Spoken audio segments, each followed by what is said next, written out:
Hi everyone, welcome back. I hope y'all are doing great. I am doing okay. I am going to be doing a quick little how to make crepe paper rosette. You need some crepe paper, some scissors, needle and thread. You can pick whatever color thread you want. You can make your crepe paper rosette however long you want. Just remember, so this one right here is 2 arms length. If you make it longer than like 1 arm length or 12 inches or something like that, it's going to curl around and round and round and round. So you have to be careful or cognizant of that. If that's what you want, then the more the merrier.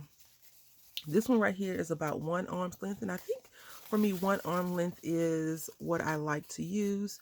So I like to take one edge and fold it over. You see, like right here, it's already folded over. So I'm going to take my needle and just go backwards or in and out, back and forth. And right here, what you want to make sure you're doing is when you make your holes, you need to be aware how wide you're making them. If you want to make them small, you can, no big deal. But if you want to make them, your pleats, to have your pleats a little bit better, you know, you want to give it enough space. And you can guesstimate, once you've done this a few times, you can tell how much pleatage you want to have. This is one of those crafts that I feel like you can sit in front of your television and create with, or you can do it and not have to worry about too many mistakes, because all you're really doing is just taking your needle and thread and going back and forth, right? No major worries. I will not be showing you the stapling technique because I really don't like that one that much, and I feel like it's much better tutorials out there on how to do that than mine, because I feel that I'm not very good at it. So I don't care to show you a wrong way. But if you're really interested in seeing how it's done, just type in crepe paper rosette or how to crepe paper rosette in your search bar, how to make crepe paper rosette, and it'll come up and it'll be like no sew, no, you know, it'll tell you all those things. I just think that the needle and thread is just a little bit easier for me. I have a better sense of what I'm doing because I'm not a seamstress by any means, but I can basic stitching, you know, a running stitch is what we're doing. I can do a running stitch, no problem. So I'm just trying to make sure that my sewing or my edges are all fairly even.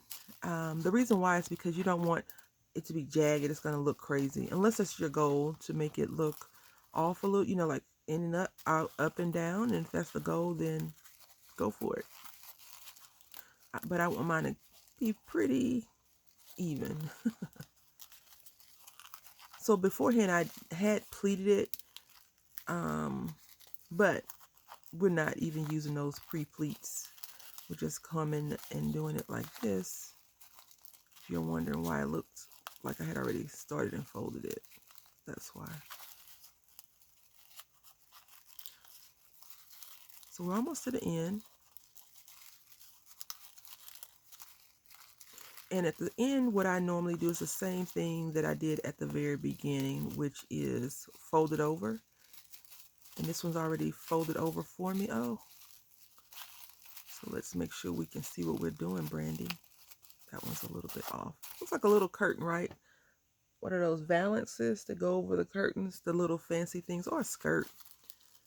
I have been on Pinterest looking at different techniques to do different crafting things with. So right here, it's folded over already for us. I'm just going to put my needle in the folded over portion. So I've been on Pinterest looking at different techniques. The problem with me and Pinterest is I think my word search is not the best. Like I can type in, I don't know, shoes and how to make shoes out of paper, right? And I'll get some hits, but it won't. And then later on, Pinterest will come back and say, hey, look at all these how to make shoes out of paper things. I haven't did a search for it. I'm just using it as an example. Okay, so now we have kind of a circle. So now what we're going to do is pull our thread. And I didn't even put a knot in the thread. You want to knot your thread, because if you don't, you'll lose all your hard work. You want to knot the thread ahead of time too. I normally knot it. I'm not sure what happened with that. Okay. And I double knot just to make me happy. I'll double knot it. All right, so now what we're going to do is we're going to pull this out and fluff it around some. Just like that. And the reason why you're fluffing it out some, so this is, you can tell the difference. I pre-pleated this and I made these small. This one's more like a freehand, not pleated at all. And it's a little bit longer. It's more crepe paper on there. So now what I'm going to do is I'm just going to cut this off right there. Put this, whenever my needle is low on thread, I just kind of put it back in there.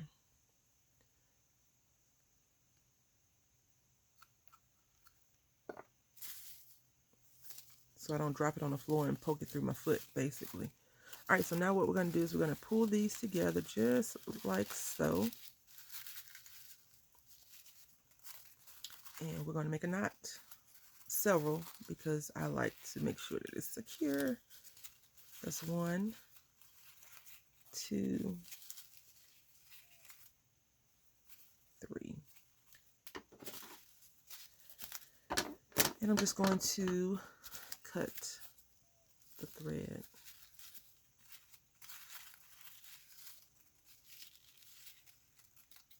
Okay. And then I'm just going to go back around and fluff it out and make it look presentable. And see how we have our folded ends? When you put these on top, and you can run a small sliver of glue if you really feel the need to. You can put it just like that and you're good to go.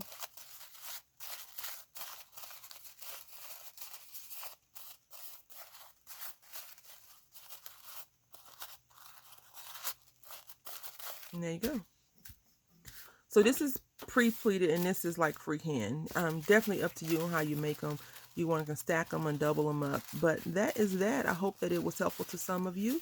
I want to say thank you all for watching. Until next time, happy crafting.